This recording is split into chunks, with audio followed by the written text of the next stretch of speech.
بسم اللہ الرحمن الرحیم، السلام علیکم۔ پاکستان میں پچھلے 3-3.5 سال میں جو کچھ ہوا ہے 26 نومبر سے لے کے مرید کے تک، اور جو سیاسی قیدیوں کے ساتھ ہو رہا ہے، جو عمران خان کے ساتھ ہو رہا ہے، اس سب میں پیپلز پارٹی 100% آن بورڈ ہے۔ لیکن سہیل آفریدی کا خوف کراچی پہنچا ہے، وہ لاہور میں وہ جو خوف چھوڑ کر آئے تھے وہ کراچی پہنچا ہے، اور انہیں پتہ ہے کہ اگر ہم نے اس کا راستہ روکنے کی کوشش کی تو راستہ نہیں روک پائیں گے، اور وہ اپنے زور بازو سے ساری اس ہماری جو ہتھ کنڈے ہوں گے ان کو کچل کے رکھ دے گا۔ اور ویسے بھی کراچی میں پشتون بہت زیادہ ہیں، اور وہاں پہ بہرحال لاہور سے اندازہ ہے کہ 5 گنا بڑا شو جو ہے وہ کریں گے۔ ایک اور خبر جی، ایران کو دھمکی دی ہے۔ آپ کو پتہ ہی ہے کہ اس نے ٹرمپ کو مسلم ممالک میں کوئی ایک بھی غیرت مند لیڈر برداشت نہیں ہے، کوئی ایک بھی غیرت مند ملک جو جرأت کے ساتھ، غیرت کے ساتھ، جو غزہ کے ساتھ کھڑا ہو، جو مظلوم مسلمانوں کے ساتھ کھڑا ہو، جو ٹرمپ کو للکارے، جو اس کے سامنے لیٹے نہیں، جو چابی والا کھلونا نہ ہو، جو لیلا نہ ہو، جو اردلی نہیں ہو، ایسا ملک اس کو برداشت نہیں ہے، ایسے ملک کا سربراہ اس کو برداشت نہیں ہے۔ وہ ایران کو رجیم چینج کی دھمکیاں دے رہا ہے، اور وہ دھمکیاں دے رہا ہے کہ ہم ایران پہ حملہ کر دیں گے۔ تو اس پہ جو سپریم لیڈر ہیں آیت اللہ خامنئی، ان کا بیان آیا ہے، انہوں نے کہا کہ دشمن کے سامنے کبھی پیچھے نہیں ہٹیں گے، دشمن کو گھٹنے ٹیکنے پر مجبور کریں گے۔ تو بہرحال جی ہماری دعائیں جو ہے وہ ایران کے ساتھ ہیں، ایک غیرت مند ملک، اور جو جرأت کے ساتھ، بہادری کے ساتھ کھڑا ہے، جو لیٹا نہیں ہے، جو اردلی نہیں ہے، جو لیلا نہیں ہے، جو چابی والا کھلونا نہیں ہے۔ تو اس لیے ہماری دعائیں جو ہیں وہ ایران کے ساتھ ہیں۔ تو اسی طرح سے وینزویلا والا آپ سنی چکے ہیں جو کچھ ہوا ہے وہاں پہ، اور اس پہ امیر عباس صاحب کہتے ہیں کہ امریکی استعماریت اور سکہ شاہی کے خلاف مزاحمت کرنے والے ایک اور مزاحمتی لیڈر جو ہیں ان کا تختہ الٹ دیا گیا ہے۔ جدید عالمی تاریخ میں پہلی بار چند گھنٹوں میں ایک ملک کے دارالحکومت پر حملہ کر کے اس کے صدر کو ایلی اسمتھ گرفتار کر لیا گیا ہے۔ وہ کہتے ہیں مجھے وینزویلا کے دارالحکومت میں جانے اور مادورو سے ملاقات کا موقع ملا، وہ بھی امریکی غلامی نامنظور کا نعرہ لگانے والے مزاحمتی لیڈر میں سے ایک تھے۔ اور پھر ایک اور بھیانک واقعہ آج دنیا دیکھ رہی ہے، اور بہرحال وہ کہتے ہیں کہ وینزویلا میں بھی امریکی پٹھو موجود ہیں جو امریکی مفادات کے لیے کام کرتے ہیں۔ یہاں پہ میں آپ کو ارشد شریف صاحب کا ایک کلپ سنانا چاہتا ہوں جو عدیل لاجہ صاحب نے ٹویٹ بھی کیا ہے۔ ارشد شریف صاحب نے بتایا تھا کہ امریکہ جو ہے وہ رجیم چینج کیسے کرواتا ہے۔ یہ ہے تو 3 منٹ کا کلپ، لیکن میں آپ کو ضرور سنانا چاہتا ہوں ارشد شریف صاحب کی آواز میں۔ اگر آپ نے کلاسک امریکی رجیم چینج آپریشن جو کہ پاکستان کے حالات کی عکاسی بھی کرتا ہے دیکھنا ہے تو چلی یا ایران کی مثال آپ کے سامنے ہے۔ 1951 میں ایرانی وزیر اعظم محمد مصدق نے ایرانی پارلیمان سے آئل کمپنیوں کی نیشنلائزیشن کا بل پاس کروایا۔ محمد مصدق اس وقت ایران کے مقبول ترین لیڈر بن گئے، اور سب کا ماننا یہ تھا کہ اس ایک قدم سے ایران دنیا کا امیر ترین ملک بن سکتا ہے۔ مسئلہ صرف یہ ہوا کہ ایران کی تیل کی ریفائنریز میں امریکہ اور برطانیہ کا انٹرسٹ تھا۔ برطانیہ کا خاص طور پر ابادان ریفائنری میں انٹرسٹ تھا۔ دنیا کی سپر پاور نے ایران پر دباؤ ڈالنا شروع کیا کہ برطانیہ کو یہ ریفائنری دے دی جائے۔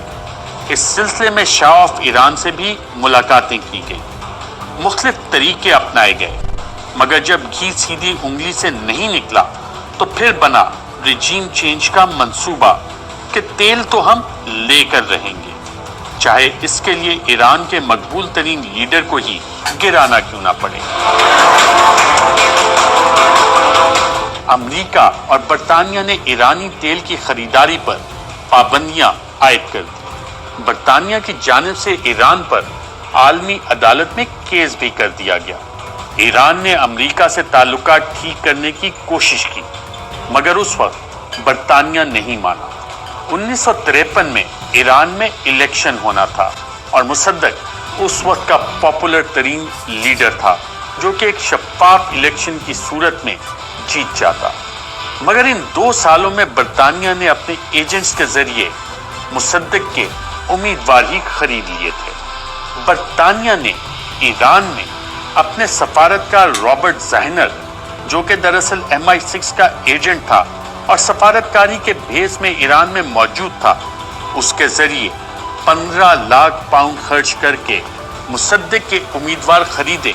یہ رقم بسکٹس کے ڈبوں چھپا کر امیدواروں تک پہنچائی گئی۔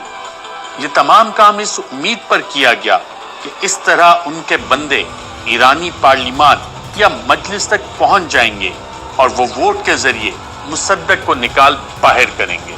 ساتھ ہی ساتھ ٹوڈے پارٹی نے ایرانی افواج میں اپنی راہیں ہموار کرنا شروع کر دی اور فوج میں اپنے حق میں لوگ تلاش کر کے فوج کی راہ اپنی پارٹی کے حق میں ہموار کری اور اس طرح مصدق کے خلاف ایک مکمل آئینی اور قانونی کو کی تیاری مکمل کی گئی۔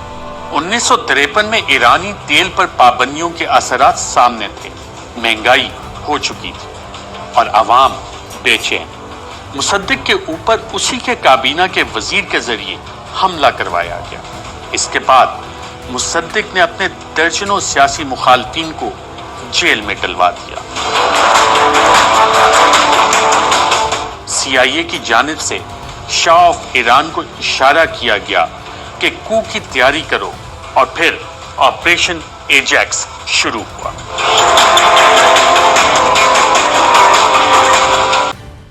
یہ آپ نے سنا جو ارشد شریف صاحب نے بتایا تھا کہ کیسے امریکہ رجیم چینج کرواتا ہے، وہاں پہ کیسے لوگ خریدے جاتے ہیں اور سب کچھ کیا جاتا ہے۔ بہرحال ہمارے دوست سعید بلوچ کا ایک ٹویٹ ہے اور وہ انجینئر محمد علی مرزا کے جو عمران خان کے بارے میں انکشافات ہیں اس پہ وہ کہتے ہیں کہ جنہوں نے وہ کہہ رہے ہیں کہ سعید بلوچ صاحب کی جنہوں نے عمران خان کو ہلکی پھلکی سہولت دینے پہ ڈپٹی سپرنٹینڈنٹ اڈیالہ جیل محمد اکرم کو شک کی بنیاد پر اٹھایا، مار کے روئی کی طرح دھن کے رکھ دیا اور پھر اس کو نوکری سے بھی برطرف کر دیا اور اس کی اہلیہ کو جس طرح سے گھر سے بے دخل کیا گیا وہ سب کے سامنے۔ اور مرزا صاحب فرماتے ہیں کہ ان کی آنکھوں سے بچ کے جن لوگوں نے محمد اکرم کے ساتھ سب کچھ کیا ان کی آنکھوں سے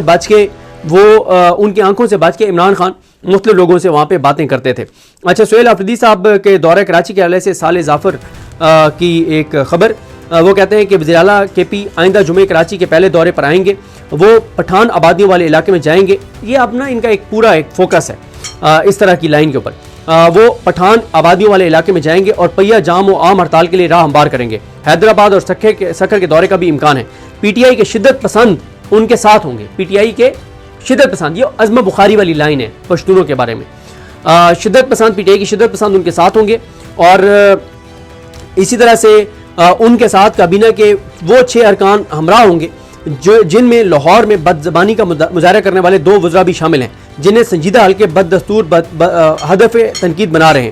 سہیل آفریدی جو تحریک انصاف کے شدت پسند دھڑے کے قومی سطح پر قیادت کر رہے ہیں، وہ 8 فروری کی ہڑتال کے لیے کراچی جائیں گے اور یہ وہ سارا کچھ، تو یہ وہی ان کو پٹھانوں کو شدت پسند اور یہ ساری چیزیں وہ کہہ رہے ہیں۔ تو بہرحال جی کچھ اور بھی چیزیں ہیں لیکن اس پہ انشاءاللہ نیکسٹ ویڈیوز میں بات کریں گے اور جو بھی اپڈیٹس ہوں گی آپ کے سامنے رکھیں گے۔ مجھے اپنی یاد رکھیں۔ اللہ کریم آپ کو کامیاب رکھیں۔ اللہ حافظ۔